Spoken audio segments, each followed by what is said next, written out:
Good evening, everybody, and thank you so much for joining us for the first annual AI for Good Expo. My name is Darren Cudray, Executive Director Innovation and of the Nittany Ai Alliance for Penn State Outreach. It is my distinct pleasure and honor to kick off this evening's event. I want to share my screen with you to provide a brief presentation.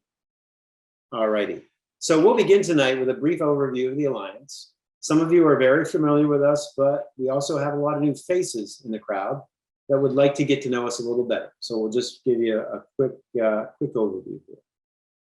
Our mission is to help students navigate personal AI journeys by bringing together the people and the resources that enable awareness, understanding, experiential learning, and the practical application of AI to better our world using AI for good. I use this phrase, AI journey. Journeys are typically unique and personal, made up of new experiences, new revelations, possibly some challenging times along the way. The same is true of the journeys our students take when becoming part of the Nittany Ai Alliance. Each of our programs offer a different experience and can be viewed as progressive steps in a journey. We cannot enable these journeys alone. It takes all of you. It takes support from our industry sponsors, which is why I want to pause here and offer a special thank you to our AI for Good sponsor, IBM.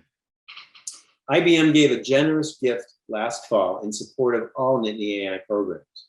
In addition to supporting the challenge, they sponsored and took part in our Nittany Ai Inspire program and have funded 2 Nittany Ai Advance projects. We can't do what we do without this type of support. And I want to thank you, IBM, on behalf of the team, for helping us and for enabling student AI journeys at Penn State. Now, over the years, we have found that one of our greatest assets is our ability to build connections and to bring together the people, the partners, and technology needed to create an ecosystem that enables students' AI journeys. Along with funding in the form of awards, grants, and internships, our AI for Good ecosystem provides students with access to AI tools and technology, expertise, and curated resources. By bringing together industry, community, and academia, we can amplify our impact beyond Nittany Ai through Penn State Outreach across Pennsylvania and the world. Lastly, everything we do is rooted in our AI for Good philosophy. Artificial intelligence has already proven it has the potential to be one of the most powerful and disruptive technologies that we've seen since the evolution of the internet. It is up to all of us to accept responsibility that comes along with that power and capability of this type of technology. That is where AI for Good comes in. It is our compass, our guiding principle, our raison d'etre.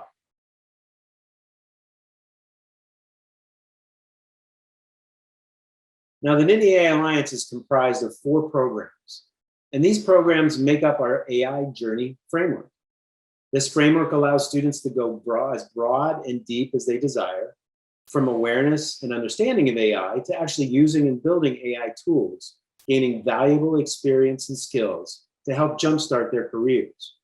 Our programs are open to all Penn State students from any campus, college, major, or area of study, as all students need to be prepared for an increasingly AI-enabled world.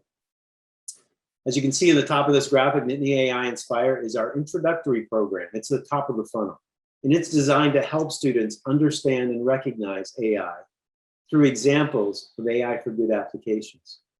Following Inspire is the Nittany Ai Challenge, which of course we'll talk much more about tonight as we celebrate the incredible work of 8 final teams in the 2021 challenge. Going further down the funnel is the next program, the Nittany Ai Advance, where teams of students create AI proofs of concept for real-world clients that include IBM, Lockheed Martin, United Way, Penn State, and many more. Finally, we have an alumni program called Nittany Ai Connect, which is how we help the alumni of our programs stay connected with each other and with Nittany Ai. As you all know, there is tremendous value in networks grounded in shared interests and experiences, And we want to continue to support these students as their AI journeys continue into their careers. We also want to enable those alum that want to continue to support and connect with our mission. If you'd like to learn more about any of our programs, the opportunities available, you can always navigate, when there's time, to the section in Socio called Explore Nittany AI. There you will see a program description or program description of each of our programs with a visit button for more information.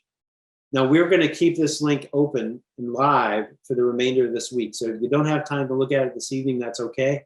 You can look at it sometime after the program. Now, I mentioned that we will be talking more about the Nittany AI Challenge. I want to give you an overview to shine some light on exactly how much work, dedication, and commitment that the students competing tonight have invested into their AI for Good solutions. The Nittany AI Challenge is what I like to call our innovation engine.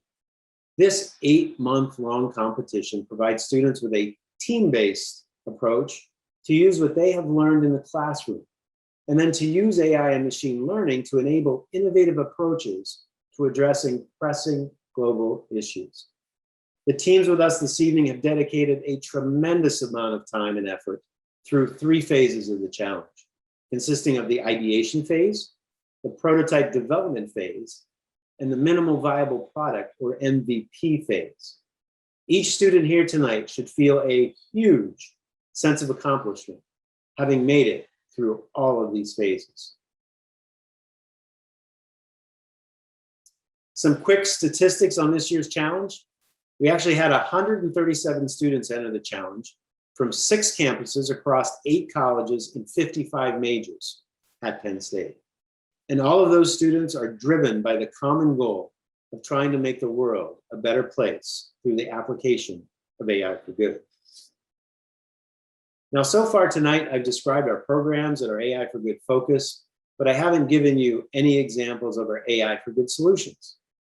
I think one of the best examples, in addition to the teams competing this evening, is the winning team from last year's challenge.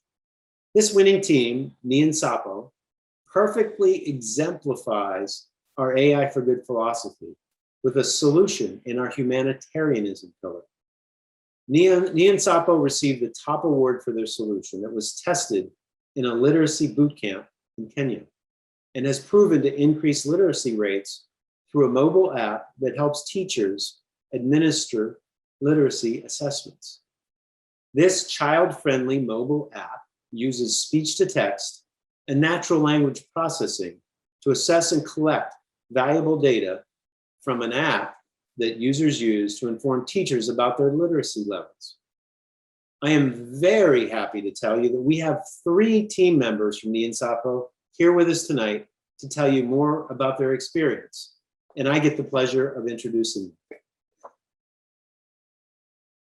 Edward Amowa is the co-founder and team lead of Nini and Sapo. Edward graduated from Penn State in 2020 from the College of Engineering with a degree in computer engineering and is currently attending Penn State for his master's degree in ecology, where he is applying his knowledge of AI and machine learning to the study of biodiversity of transboundary pests in Africa. Tanish Rastagi is a junior at Penn State studying computer science and College of Engineering. Tanish works as the app designer for Nini and Sapo and recently completed an internship with PPG Industries in Pittsburgh. He is also president of the Nittany AI Student Society, which is the student organization part of the Nittany AI community. Mumbai Mungagi is the co-founder of Nini and Sapo and co-led the literacy camps in Kenya, where Nini and Sapo was tested as a prototype. She is currently the program's operation coordinator at Peace First, which is a nonprofit organization whose mission is supporting young people to lead social change in their communities. Edward, Tanish, and Mumbai, thank you so much for joining us tonight, and I will turn it over to you. As all of you here tonight are about to complete the first part of your AI journey, we wanted to share the story of our venture, Nyansapo AI. For us, it began in my home in Kitui County in Kenya. I will often meet a small girl called Mary. If you spoke to Mary in her native language, that is Kamba, she will thoughtfully answer any of your questions. However, if you asked her a question in English, she would always respond in the same way. Her answer was, "My name is Mary." My mother, who is a classroom teacher, knew Mary in school. She told me that Mary was smart, but was unable to build her enough skills in school. At the same time, I was working at a local organization that reached over 2,000 students by providing resources to their schools in Kenya. From this experience, I knew that many primary school children like Mary were being left behind in their education, especially in building their English literacy and numeracy skills. As I was coming to terms with this problem, I saw a small grant application of $250 to drive social change in my community. I applied for it and was accepted for the grant. I used the funding to create a community-based bootcamp in my hometown with instructors from local schools. We used an educational method called teaching at the right level, which helps students like Mary catch up in their foundational skills and make most of their education. While running this program, I noticed many inefficiencies on the side of the instructors. The program requires instructors to assess each children individually and track their progress on paper. With large numbers of students, sometimes over 100, this becomes very strenuous and time-consuming.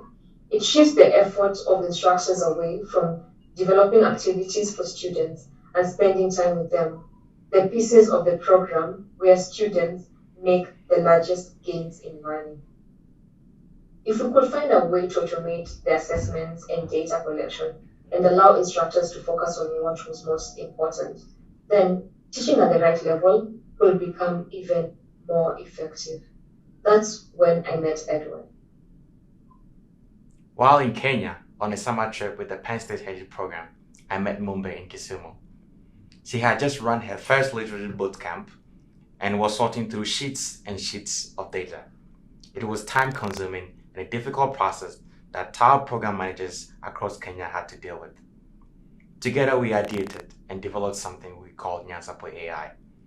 Nyansapo AI seeks to work with community-based organizations using teaching at the right level to build strong foundation skills for children. This is the mission of Nyansapo, a word that means wisdom knots. We believe that if we help students build the proper foundations of literacy skills, that strong foundation of wisdom will carry them through education in the future. With that foundation, I returned back to Penn State in fall 2019. I was extremely motivated to begin the development on the venture. But I needed a team. I am a strong believer in the saying, faster alone, further together. One day in the hub, I saw the table for the Nittany AI Challenge. And at that moment, I discovered the path forward for the Nyansapo AI venture. The very beginning of our AI journey for Mumbe and I. It was the perfect opportunity. We could share our ideas with others and get constructive feedback from people from all backgrounds. We could gain experience using cloud services. We could gain perspective to what challenges our projects will face and get confirmation from people who believe in us. And most importantly, we could quickly build a team of passionate individuals and put this venture farther than we would have thought possible. That's when I met Tanish. In December 2019, Edward invited me to dinner at West Dining Hall. Over a plate of their warm chocolate chip cookies, he told me about Mumbe and his vision for Nyansapo. We would create a mobile app housing a digital literacy assessment and use a custom speech-to-text model to accurately determine a student's literacy level. But more than that, we would empower instructors with information as well as the freedom to spend more time with their students. And we would enable students to take full advantage of their schooling and gain opportunities that were otherwise inaccessible. I was in. From that moment on, it was full speed ahead. We recruited a team of 7 undergraduate engineers, took on fluid roles, and submitted a proposal for the Nittany AI Challenge. We found some way to balance coursework, research, and involvement, and we were beyond grateful to learn that our proposal was officially accepted and we earned $500 for the venture. And as all of us departed or stayed on campus for spring break, our plans for what came next were thrown into complete disarray. All of us were separated in distance, and while we were adjusting to new daily patterns, one thing started to sink in for all of us. With kids out of school in Kenya and across the world and not building on their knowledge, the idea of Nyansapo became more important than ever. We adapted to an all-digital workflow, maximizing the value of tools provided to us by Penn State. There were sleepless nights and many moments of frenzied collaboration, but in the end, all of it came together. I am so grateful to have been on this project because Nyansapo has provided me with a sense of community and purpose when everything felt like it was up in the air. And thanks to the guidance, the resources, and the contributions from the Nittany Ai Alliance, our project was able to hit important milestones in the months to follow. We launched our first community-based bootcamp to provide in-person learning using our app during the pandemic. We started a partnership with a Penn State Humanitarian Engineering and Social Entrepreneurship program, better known as the HESI program. It has paired us with extraordinary students who embraced the mission of our venture and pushed us farther than we thought possible with their passion. Looking back on that plate of cookies in the West dining halls, I never knew where this project would take me. As Steve Jobs once said, you cannot connect the dots looking forward. You can only connect them looking backwards. And looking back on this journey, all of the high points and the lows, I can say I've learned more from this experience than any other. And as a very special bonus, I'm proud to say that the phenomenal team on this project have also become great friends. And it all happened because I took that first step to embark on my AI journey. Our venture started in the Nini AI Challenge, and that enabled us to expand our vision. Since our participation last year, we have run 3 more bootcamps to test our app and reach a total of 150 children. We hired an expert from Kenya to help us with the development of our app. We are also planning to pilot our app in more places in Kitui, Kisumu, and incorporate knowledge of young people and local instructors to create the best platform for teaching at the right level program. To borrow from America's President J.F. Kennedy, imagine the history of Nyansapo condensed in a span of 1 week. On Monday, I launched the first community bootcamp using teaching at the right level, and on the same day in the afternoon, I met Edward. On Tuesday, Edward met Tanish and formed a team with Nittany Ai Challenge. And just yesterday, we launched 3 bootcamps and included over 150 children. The rest of our history has not yet been written. Yet, sometimes I find myself wondering, what if I never applied for the social change grant in my community? What if I had never met Edward? What if Edward never formed a team in Nittany Ai Challenge? Then perhaps none of the social change we strive to create may have been possible. But what has happened in the first 3 days has occurred for a reason. It is the same reason that all of you have to come together as teams to create positive impact on the communities we each belong to. What has happened in our first 3 days gives us the belief to persevere in the days to come. What has happened in your first 3 days should give you the belief to accomplish even more, to aim higher, and to think bigger. The friends, the connections, the skills you have gained through the Nittany Ai Challenge will support you in days to come. Embrace them, use them well, and spare a moment to be grateful for how the dots have connected for you and all the people who have helped you along the way. Congratulations to all of you and your teams on your success.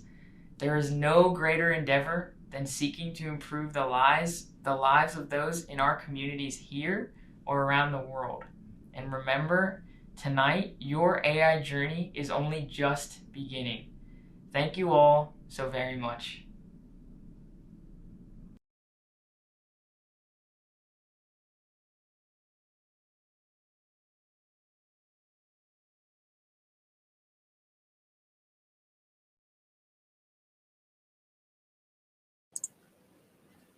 Absolutely amazing. Thank you to the entire Nini Sapo team for sharing your story and for all the amazing work that you've done. While AI represents a powerful tool for good, as you just saw, it also represents an opportunity for misuse. To talk through some of those implications and the questions that we must be asking ourselves as we head into our AI future, we're joined tonight by Bill Higgins, Director of Watson Core at IBM.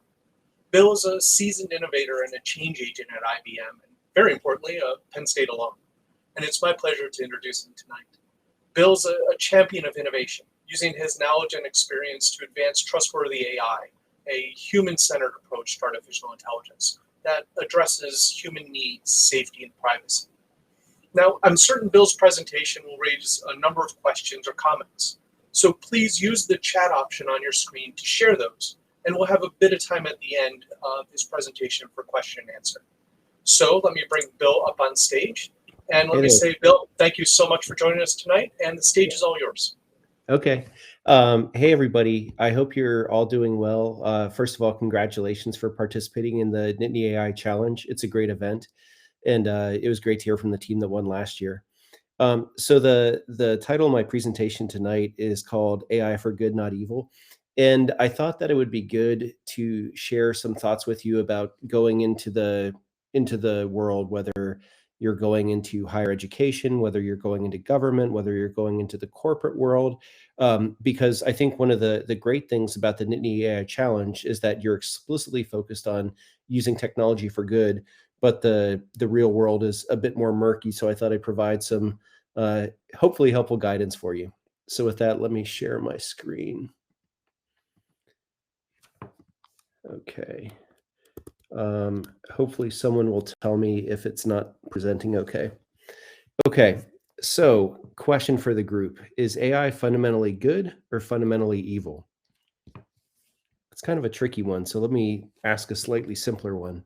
Is an axe fundamentally good or fundamentally evil? Well, of course, it's fundamentally good, right? Because you can use it to chop firewood and keep your family warm. Or wait, no, it's actually evil because you can use it to hurt people. Of course, this is a trick question. An axe or AI or any tool is not good or bad. It's simply a tool. And what matters is how you wield it. And so kudos to you all. You've been working on AI for good projects. So I wanted to talk to you about how we think about AI for good in the world, which is a far more messy and complex place. Okay, so how do we decide what's good and what's bad? What's good and what's evil? Is it great thinkers? So we've got these great thinkers from history like Hammurabi, Constantine, Machiavelli, Martin Luther King, Sojourner Truth. They have certainly shaped the way we think about things, but I actually think it's culture that really affects the way we think about what's good and what's bad, what's okay and what's not okay. What do we reward? What do we punish? But culture is one of those funny words that if you ask 10 different people, you get 12 different definitions. It's something I've studied a lot in my 20-year career, and there's one definition I found that resonates the most with me and resonates the most with folks I respect. There's a sociologist named Edgar Schein who's in his 80s or 90s at MIT, and he studied culture his whole career. And this is his definition of culture. And I hope you'll bear with me. It's a lot of words, but I actually want to read them because it's such good stuff. The culture of a group can be defined as the accumulated shared learning of that group as it solves its problems of external adaptation and internal integration, which has worked well enough to be considered valid and therefore be taught to new members as the correct way to perceive, think, feel, and behave in relation to those problems. This accumulated learning is a pattern or system of beliefs, values, and behavioral norms that come to be taken for granted as basic assumptions and eventually drop out of awareness. So a few things I want to call to your attention. So the first thing is about external adaptation. How do we deal with the world? Second thing is about internal integration. For whatever group we're in, how do we react to that changing world? How do we make sense of it? And how do we come together to solve those problems? After a while, we learn behaviors that seem to work. And over time, those drop out of consciousness and become our culture. There's different types of cultures, and the two most obvious kind are regional national cultures. So think of like the culture of the United States, or the culture of the United Kingdom, or the culture of the EU, or the culture of China, as well as organizational culture. So think about the culture of IBM, the culture of Penn State undergrad, the culture of Google. But there's many more cultures than this. So here's just a few. And of course, each of us is not a member of a single culture, but many different cultures at once. But being members of these cultures really shapes the way we see things and shapes the way we think about right and wrong. But I want to focus on these two for a particular reason. These two really have the most direct impact on everyday life. In the case of the first one, it's because it shapes policy. So the laws that we live in, or sorry, the places that we live in establish laws that establish basic norms of behavior and what's okay and what's not okay. And of course, those things aren't static. They change based on changing population feelings, different election results. And then organization culture, that affects the way you experience life every day in your work life. Working at a Facebook, or working at a Google, or working at a Red Cross is a very different experience. So ultimately, the reason these two are I think the most interesting for this talk is that they exert the most power on the world. They actually have the ability to shape the way the world works. So now let's talk about AI. This is, like culture, a tricky thing to define because it's again, you ask 10 people, you get 12 different definitions. So let's start with intelligence. I don't know if folks realize this, but there actually isn't a great definition of intelligence, even for people and animals. My favorite definition of intelligence comes from a Brazilian researcher. Her name's escaping me, unfortunately, which is behavioral flexibility. So if you think about it, we as humans or animals, we actually interact with the world and we change our behavior based on that interaction and based on that learning. So if you're a young child and you touch a hot stove and it hurts really bad, you're probably not going to do that again. Similarly, if you're a young child and you hear these sounds coming from your parent's mouth, eventually your mind's able to make sense of them and you're able to communicate with your parents via language. You see this in animals as well, learn behaviors about evading predators. And now we're even starting to see it in artificial intelligence, with machines being able to adapt to a world that they can now sense and respond to, as opposed to being kind of stupid programs. So what's the artificial part? So artificial, at a kind of like a trivial level, it means non-biological. So not a person, not an animal. But there's an interesting implication of that. So whereas biological organisms came to be the way we are through the process of evolution, in the case of artificial intelligence, it's actually designed by us humans, and it's influenced by the cultures that we work in. So my short definition of AI is designed agents or systems with behavioral flexibility. Okay, so just a short kind of like shortest possible history of AI for people who aren't familiar, probably most of you are. It really kicked off as a field of study in the 1956, the Dartmouth Conference. And for the first 45, 55 years, it was a lot more promise than reality. Then around 2010, we had this kind of confluence of events that I think of as the AI takeoff. First of all, the cost of computing became drastically cheaper at a pretty exponential rate via cloud computing. The second thing was because of the iPhone, Android devices, and other network devices, we had this explosion of data. And of course, data is the fuel of AI.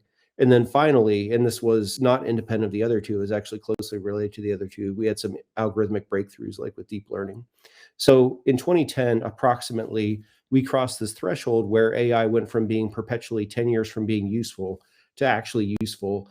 And when that happened, all of a sudden, organizations all around the world, industries wanted to apply AI for competitive advantage. So the way I think about the difference between AI style software and typical software is the following. Think about it in just terms of basic problem solving. So basic problem solving always has the structure. What problem are we trying to solve? How do we define success? Do the work, and did we succeed? So of course, prior to computers, this was just human work. We do all the work ourselves. And then with traditional programs, it's split up into two. So the humans were responsible for figuring out what problem to solve and how do we define success. But then it became a collaboration between the people and the programs to do the work and did we succeed? And what I mean by that is the human encodes the program runs, and then the human in the program basically observe the result via the program doing monitoring and the human interpreting the result.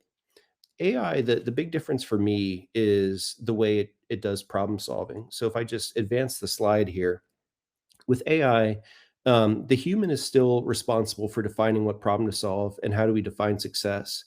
But you leave it to the learner, the algorithm, to figure out how to do the work. You basically provide it with examples of what success looks like, and then you let it figure out how to behave to achieve that success at an optimal rate. And did we succeed? That arguably has more of the human in the loop. But with a lot of the interest in large models and deep learning, you oftentimes lose observability. So you can basically take the AI at its word, for better or worse, often worse. Okay, so at the beginning of the presentation, I use this analogy of is AI good or evil, and is an axe good or evil? So what's the big difference? The big difference is scope and impact. So whereas an axe, by definition, has a very localized impact, AI is literally being integrated into every industry, every business process, every user experience, consumer, enterprise, government in the world. Mark Andreessen has this famous saying, software is eating the world. And that is true to the nth degree with AI because it can solve problems that traditional software can't solve. The other thing, though, is the reduced observability. So because now we're actually leaving it to the AI to figure out how to do the work, and if we don't have good observability into why it made its predictions or its decisions, all of a sudden, if it makes a bad decision, we might not know. So what could possibly go wrong in this scenario? Well, obviously, what we should really be worrying about is the rise of the machines in the Terminator scenario. Not really. That's the one that certainly gets a lot of play in Hollywood because it makes for entertaining movies, but it's not actually the concerns I want to talk to you about. I want to talk to you about two very real, not even near-term concerns as of like 5-10 years ago, and that continue to happen today. The first is bad human actors who take AI in their hand to advance bad agendas. And then the second one is well-intentioned but naive implementations. And this is the one I really want you all to think about because I'm sure you're not going to be a bad actor. But if you're not vigilant, you could be, you could get yourself into a situation where you mean to do the right thing but fail to do the right thing. So bad human actors. Again, I want to read this quote verbatim. Artificial intelligence is the future for all humankind. It comes with colossal opportunities, but also threats that are difficult to predict. Whoever becomes the leader of this sphere will become the ruler of the world. Can anyone guess who said that? Vladimir Putin of Russian. And I don't know about you, but I hope that he is not the one who gets there first, because I do not think he has at least our country, America's best interests in heart.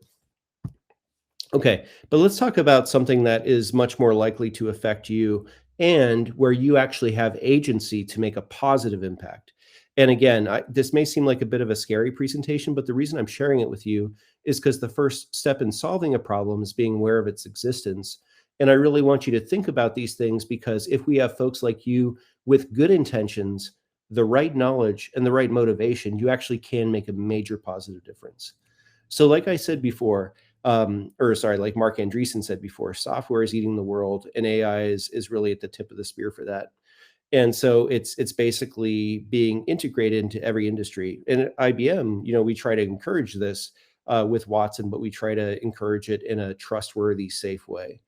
So these are some of the domains where it's often integrated, like loan processing, employment, customer management, quality control. I'm going to come back to this, but just keep loan processing in mind for a second here. Okay, so how do we make an AI system trustworthy? The first obvious answer is accuracy. So given a goal, you wanted to achieve its goal better than a person could do. That's why we bother to invest in gathering all this data and investing in all these fancy algorithms. But is that enough? It's really not. So the second thing is fairness, or another way of saying this is bias avoidance. Think about that loan processing example on the previous slide. We all know that in many AI systems, we use supervised learning to basically make the predictions, make the inferences. So what if we're an insurance company in the United States and we have 60 years worth of training data for loans that we've given out, and whether the person paid them back or not, which were influenced by systemic racism in the country? If we just naively train our AI loan application on that training data that was rooted in systemic racism because of the history of this country, guess what? We're just going to propagate that. But the difference is that because it's an AI system doing it, and if we lack observability, we might say, oh, well, the AI system said not to give the person the loan, so who am I to question it? So fairness is really important. The second thing goes hand in hand with that, which is explainability. A lot of the kind of the deep learning algorithms in particular lack explainability, which means the ability to explain how you came up with the answer that you came up with. And I often think of this as kind of analogous to human intuition. So say my wife asks me, should we buy a stock or not? Like, should we buy IBM stock? And I say, yeah, I got a good feeling about it. Well, that's okay between me and my wife. It's okay for me to rely on my intuition because maybe it's good, but it's not fair and it's not just in society to use that to make decisions that affect people's lives, giving out loans, admitting people into college, deciding whether or not somebody should be released from prison. We need explainability, both just so that people can know why a system made this decision it made, but also because it could be wrong. The logic could be wrong. And if we don't have visibility to that, we don't have the chance to correct it. I'm not going to go through the rest of these in detail. I'm just going to go through them briefly. Uncertainty quantification. So if we make a prediction or if we make an inference, are we 95% confident or are we 60% confident? It could make a big deal if it affects safety. Adversarial robustness. So this is talking about the bad actors in the world. People are going to try to attack our AI systems in new ways, taking advantage of new vulnerabilities. Are we able to detect and defend against these new types of attacks? Privacy. This is kind of an obvious one, but I'll talk about it anyway. There's definitely a trend of surveillance capitalism where people vacuum up your data and use it for the company's ends, not necessarily your own good. And we need a society where we have control of our own data, the right to be forgotten, and the right to control what access people have to our data based on our needs, not their corporate needs. Data quality and testing, these kind of go without saying, just kind of get towards basic correctness and supporting these other issues. So where do you come in? And in this slide, I'm really talking to the students. I know there's other folks on the phone, so if this applies to you, that's great. But this is really for the students. So where do you come in? These are big problems. We're talking about society level problems. What can you do as a new hire in the industry? Can you do anything? Are you completely helpless? Are you completely without agency? The answer is you can do lots of things. It starts with educating yourself. So I'm sure because you went to Penn State, you got the foundations of this, but each of these subjects is just a lifetime's worth of study. So I would really encourage you to immerse yourself in continuous education around trustworthy AI topics. The second thing is once you have that basic education, intentionally determine your personal moral and ethical priorities and use that in guiding first what job you select, second how you behave on that job. So I'm not going to name names, but there are companies that I think are pretty unethical, and there are companies that I think are pretty ethical. Unsurprisingly, some of the unethical companies actually pay better. So you have to make a decision for yourself whether an extra $100,000 a year is worth the ethical compromise you put yourself in. That's a very personal decision. And all I'm asking you to do is be intentional about it. Be intentional about the trade-off. Don't be naive. Don't 5 years from now say, I had no idea. Be intentional. The third one is make life and work choices based on two. So once you understand it, actually make the calls, even if sometimes they present difficult trade-offs. And then finally, and this might be the most important one because it's the most scalable one, is as you come to understand this stuff, share your perspective as broadly and loudly as you're comfortable. And this is getting political. Politics and technology are inextricably linked. We just have to accept that. And so one of the best things you can do if you're so motivated to really understand this stuff is help other people understand this stuff. Because if you work really hard to understand this stuff, you're going to be much more knowledgeable than most people. Share that knowledge. So ultimately you have power, but only if you choose to use it. You could choose to be very naive. You could choose to do nothing. That's a choice. I'm just asking you to be intentional. Okay, in the spirit of educate yourself, here's 3 books of about a bazillion of good resources that you can read. Weapons of Math Destruction, little pun there, Math Destruction by Kathy O'Neill. Amazing book that goes chapter by chapter and talks about how bias in AI affects particular parts of society like education, the prison system, loan applications, etc. Invisible Women is a really amazing book by Caroline Criado Perez that talks about how not even AI, but just the lack of good data collection and the lack of having the intentionality and care to collect data about topics that affect women in particular end up hurting women. And then finally, Trustworthy Machine Learning by my good friend and IBM colleague, Kush Varshney, is under development. He hasn't figured out where he wants to publish it yet.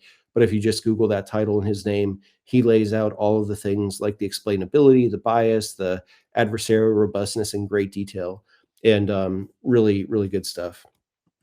Okay, now I was kind of talking about some dark stuff and some serious stuff. Let's talk about some inspirational stuff. You all are working on AI for Good projects for the Nittany AI Challenge. These are some of the AI for Good projects that we do at IBM, sometimes by ourselves, but oftentimes in collaboration with universities. So they range from recognizing hate speech, using natural language understanding, which can be a really good tool in social networks and enterprise social networks, and also even helping with vaccine discovery, both through reading papers with natural language understanding once again, and then advanced machine learning models. One thing that I'll hopefully not get in trouble for pre-announcing here is that I'm going to be doing a project with Professor Michael Mann from Penn State around predicting the impact of hurricanes on when they hit the mainland, because oftentimes you don't know what the path or the severity is going to be. So we're going to do a project together, IBM and Penn State. So if you're interested in that, let the Nittany AI Lion folks guys know, because we're going to be staffing that in the spring and fall. But anyway, whether you're working on something kind of mundane like loan processing, or whether you're going full blown with carrying on your Nittany AI challenge, there's lots of opportunities to do good and to defend against the bad. All right, so going back to culture, I'm not going to reread this note by Edgar Schein, but hopefully it makes more sense after I've gone through this presentation. So how are you going to react to this changing world? And how are the groups that you work in going to adapt to this changing world and hopefully be a force for good instead of evil? Ultimately, this is a saying about leadership. You are what you tolerate. If you tolerate bad stuff happening, bad stuff is going to happen. So as an individual and the cultures in which you participate, you have the choice to be intentional to try to be a force for good. Finally, quoting some famous 20th century philosophers, be excellent to each other and party on, dudes, folks. Thank you very much. Thank you so much, Bill. That was a fantastic presentation. We really appreciate it. You know, as you were talking, I was thinking, you know, as we open up our eyes, more and more diverse audience to the current and future impacts of AI, you know, that concept of trustworthy AI has become more and more of a focus. I see it more in the press. I hear more about it. We're talking about it tonight, and I often talk about this with our community about how AI is going to impact them regardless of if they have any knowledge of it, making it an important area to think about just as citizens of the world. And I think your presentation really did a great job of bringing that point home and kind of getting us all thinking. While you were speaking, we did have a few questions come in, and some along those lines. So I wanted to ask you while we have a few minutes.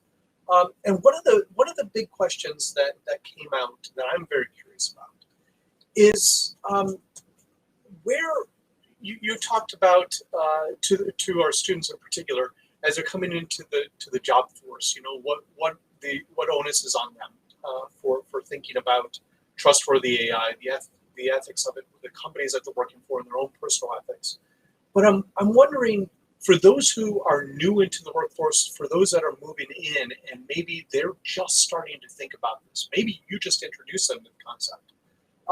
Where are those AI developers kind of learning about how to avoid being that individual doing unintentional evil? You know, is it just up to the company onboarding? Is it solely up to them as an individual? Is it up to the company culture?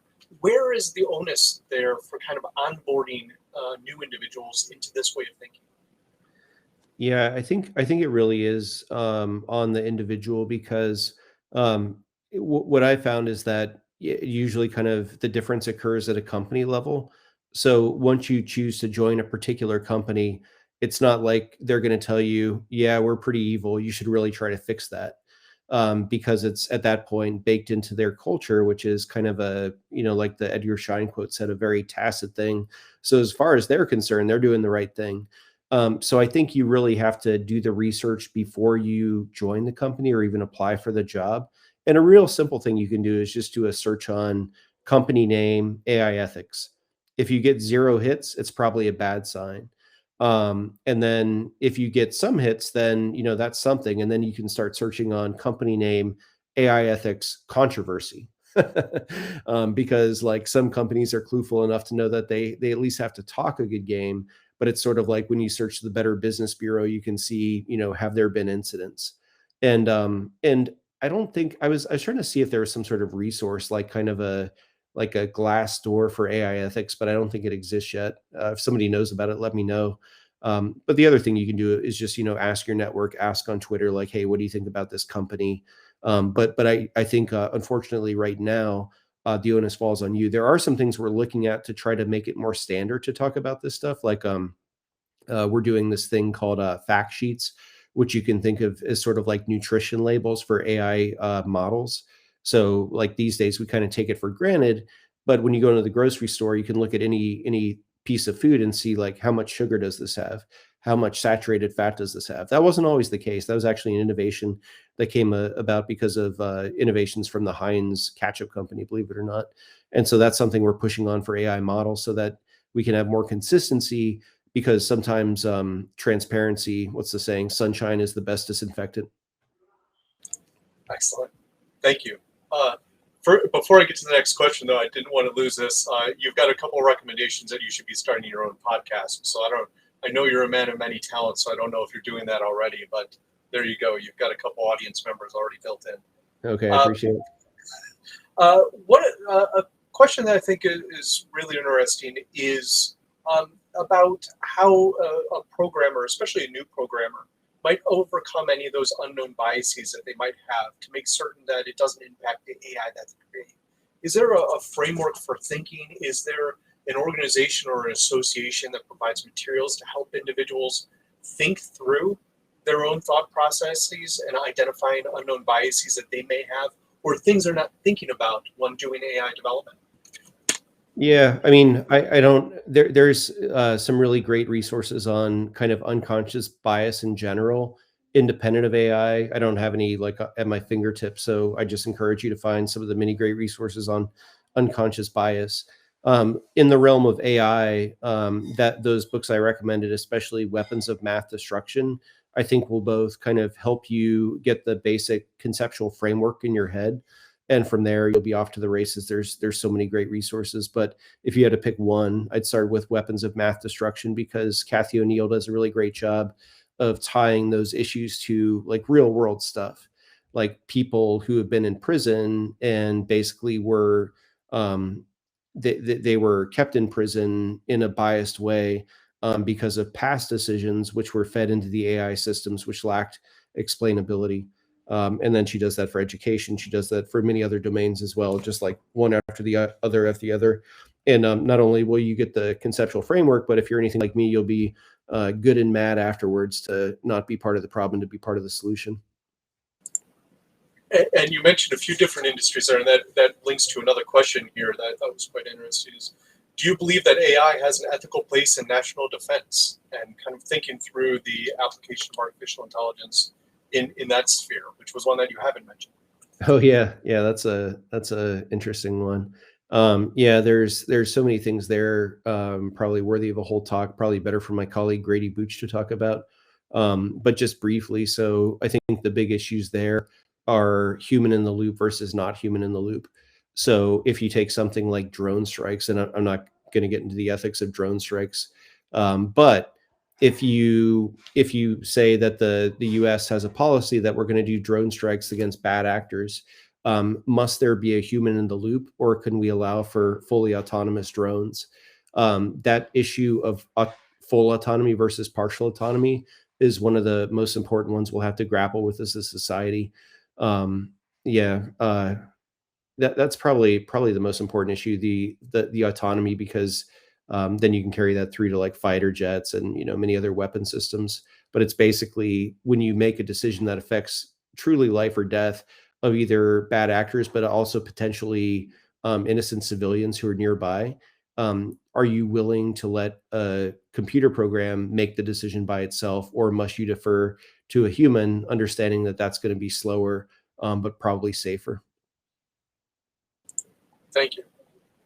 We have time for two more questions. I'm trying to sort through to figure out which ones can rise to the surface here.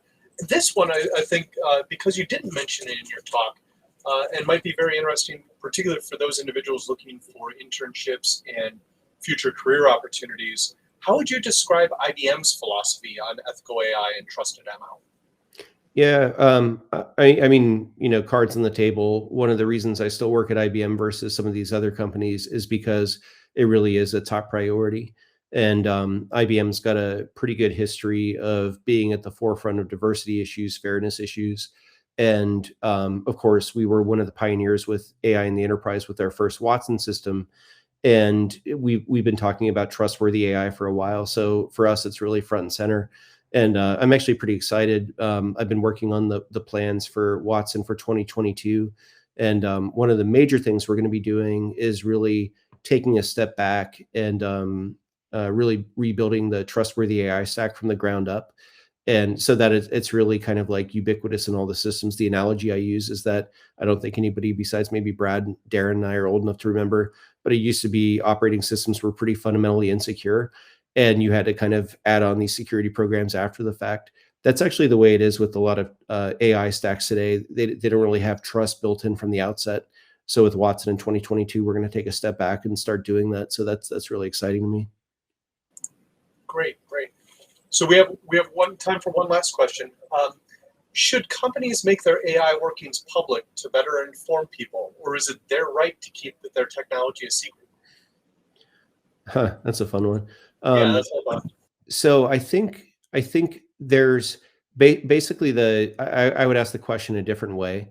In lieu of a policy that forces companies to be upfront about its approach to AI ethics, are companies obligated to do so? And my answer is they are not obligated to do so, but I think it's good business to do so.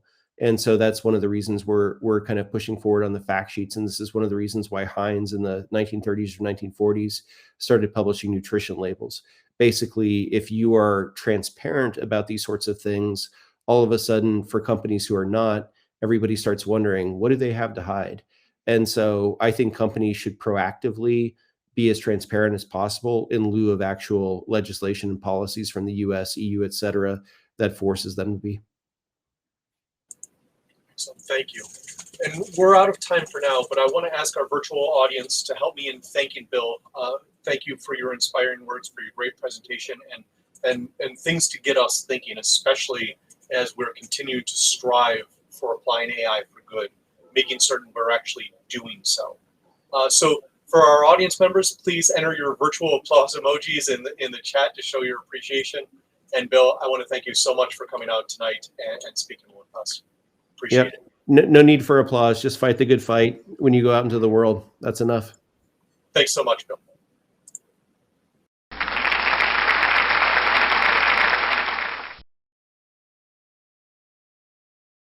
Hi, I'm Brad Zdenek, Innovation Strategist with the Nittany AI Alliance and Program Manager for the Nittany AI Challenge. So Bill just presented us with a vision of the ways in which AI can impact our world, making it a better and more equitable place for all of us. We at the Nittany AI Alliance have always deeply believed in those possibilities as well. In fact, it's that belief that inspired the first iteration of the Nittany AI Challenge 5 years ago now, a partnership with IBM Watson called the Nittany Watson Challenge. From that year until 2019, we focused the Nittany AI Challenge on ways that artificial intelligence could be used to improve Penn State University or higher education in general.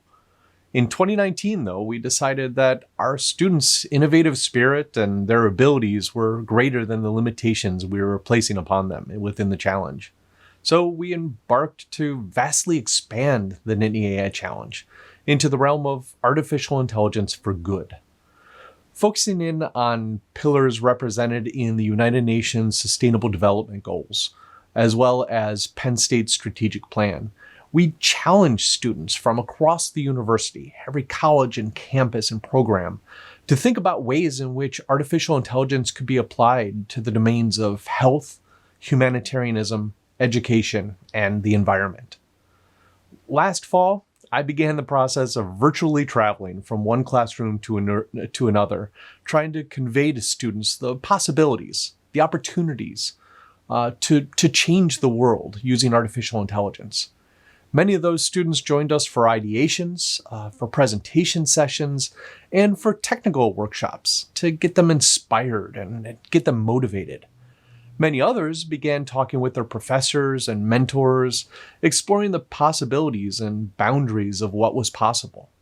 Hundreds of students from across Penn State started to find their own inspiration, culminating in a number of innovative and inspirational ideas submitted in January of this year. From those, we selected 20 ideas to support and assist, challenging them to bring those ideas into reality, to develop working prototypes. Actually, this is a good time to mention a very important aspect of the challenge. Despite its name, this is not strictly a technology challenge. In fact, the most successful teams are often those that bring together individuals from varying backgrounds and skill sets. Teams need students from business just as much as from IST, from arts and architecture just as much as from engineering. Teams don't just develop, they also design, they communicate, they pitch, and they manage the potential chaos that any team effort can pose. So, 10 out of those top 20 prototypes were selected in April to move through to this final stage of the challenge. Those teams are tasked with and supported in developing a minimal viable product of their original idea, developing something that could actually be used in the real world by common users like you or I. So to support them in this, we engaged them in a process that they probably felt was a full-time job that they didn't know that they had signed up for. They went through design thinking workshops with me. They engaged in customer discovery. They talked with subject matter experts and met with me every other week throughout the entire summer. All of that has brought us here to these final 8 that made it through all of that, demonstrating not only how amazing their initial ideas were, but, and quite honestly, in my opinion, more importantly, how amazing they were as individuals. I've had the pleasure of getting to know these team members as individuals of the course of the past year, and I can personally vouch for the caliber of people that they are. They're talented, they're motivated, intelligent, and persistent. They're funny and kind and adaptable and understanding. They're leaders and they're innovators. and I have no doubt will collectively change the world for the better. So who are the top 8 teams? They are AI-powered recycling, an app that informs users of proper recycling methods in a way that is interactive, rewarding, and social. Apoyo, a clinical decision support tool to accelerate mental health patient intakes by aggregating and visualizing self-reported intake forms on an intuitive dashboard. Briefly, an application that provides a simple and convenient way for users to manage their study materials, such as video lectures and audio recordings, and then intelligently generate summary notes. Insect Eye, an intelligent insect trap that uses a sophisticated camera system paired with novel software to research and address global insect biodiversity through automated insect detection and identification. SciSpace, a solution that combines active listening with AI in order to make a swift and accessible support platform for users struggling with short-term distress. Reconnect, a free app to help phone users scroll less and smile more by suggesting engaging activities and events from across multiple media platforms, local businesses, and fellow users. Table Rock Markets, an easy-to-use e-commerce platform focused on connecting farmers directly with their customers in a streamlined and intelligent way. Twinner's synthetic data generation gives manufacturers the ability to extend the resources at their disposal in the most time-effective manner. Please join me in clicking your applause button and helping me to congratulate all of the amazing individuals responsible for bringing these solutions to life.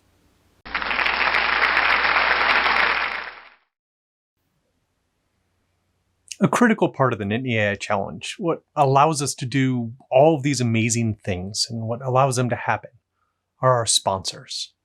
These are companies and individuals who dedicate time, data, resources, and expertise to help mentor, guide, and support us and our students throughout the process. We quite honestly just could not do it without them. So, with a few words of thanks, here are our teams.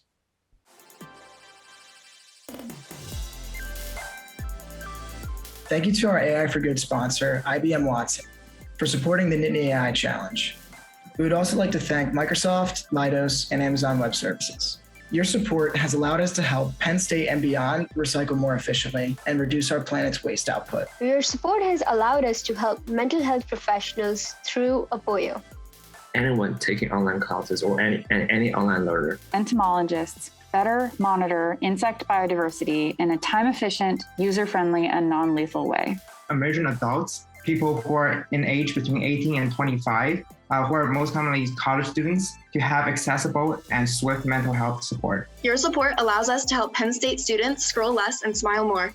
Your support has allowed us to help to continue to bridge the gap between farmer and digital business. Your support has helped us to bring data-driven solutions to market faster. Thank you. Thank you. Thank you. Thank you. Thank you. Thank you. Thank you. Thank you.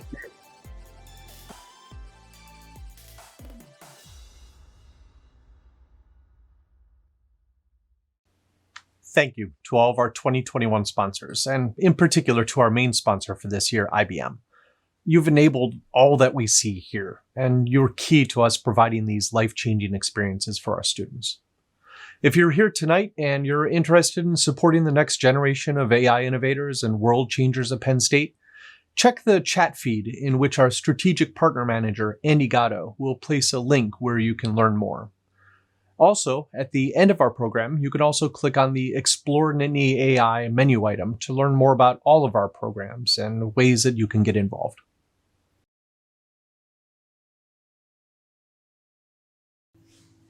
So, as I say, there is no rest for the weary.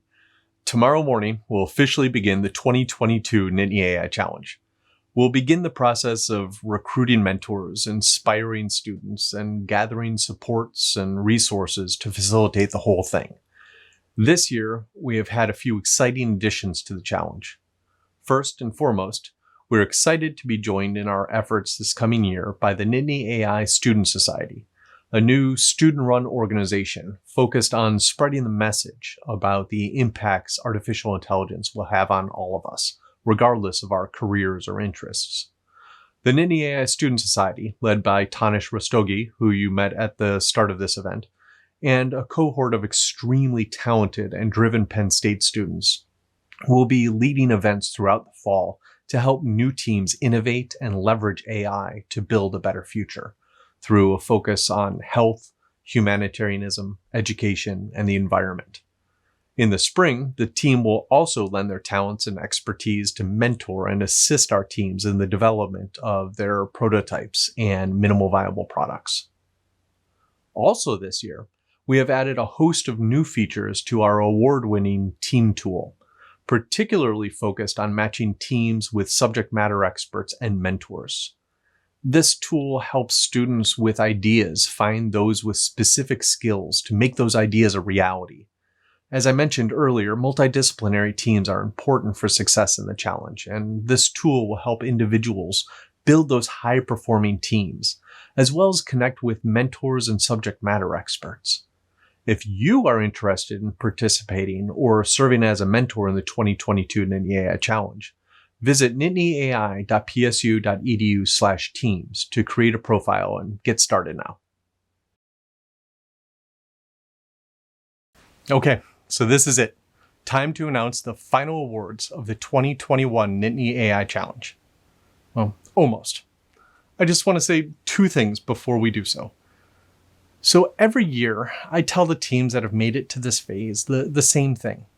I tell them, you've already won the Nittany AI Challenge. Making it to this point, creating a working minimal viable product of something that was only an idea 8 months ago is an amazing feat. Add to that the internships, the classes, the jobs, and the other obligations that they had to deal with. Add to that COVID and the uncertainty that's been thrown their way.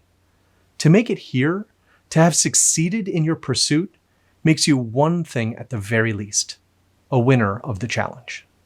Regardless of a reward, we will continue to work with every team to make certain that they are supported in their future efforts. They are all now part of the Nittany AI family. Finally, I want to give my heartfelt thanks to the almost 80 reviewers that helped us in the selection of teams at each round. They have been generous, to say the least, with their time and expertise, and are the backbone of this entire challenge process. Thank you. So last week, a subcommittee of top leaders from across Penn State met with me to make the very tough decisions that I have the pleasure of announcing now. They were faced with 8 teams that have exceeded our expectations and $25,000 left to award. I can't thank them enough for making this difficult decision for us and for being so giving of their time and for us and for our students. So, I promise this time, with no further ado, here are the 2 teams receiving final funding in the 2021 Nittany AI Challenge. First, I am pleased to announce an award of $10,000 to Team AI-Powered Recycling. APR is an app that informs users of proper recycling methods in a way that is interactive, rewarding, and social, as well as a complementary hardware system to automate recycling sorting. The team consists of Alex Baptista, Avi Butra, Erica DiCarlo, Matthew So, and is led by Patrick Alisi. Congratulations. Finally, I am pleased to announce a $15,000 award to Team Insect Eye. Insect Eye is an intelligent insect trap that uses a sophisticated camera system paired with novel software to research and address global insect biodiversity through automated insect detection and identification. The team consists of Shangong Li, Cody Mathis, Eric Homan, Nelson Daniel Troncoso Aldez, Zainab Hekemian, and is led by Viet Pham. To all of our teams, I wish I were in the same room as you all to share in your excitement and encourage you onto the next step of your efforts. For now, though, you all have to endure meeting with me for a few more weeks as we do all that we can to set you up for that next phase of your success. Thank you for sharing your excitement, your drive, and your great ideas with us for the past year. Whether you want additional money or not, you have phenomenal ideas, and there is much more you can accomplish. We want to help you in any way that we can.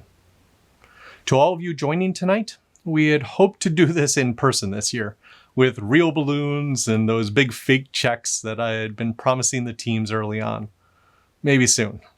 But hopefully, though, this online experience has allowed more of you to participate and learn about these amazing teams and individuals.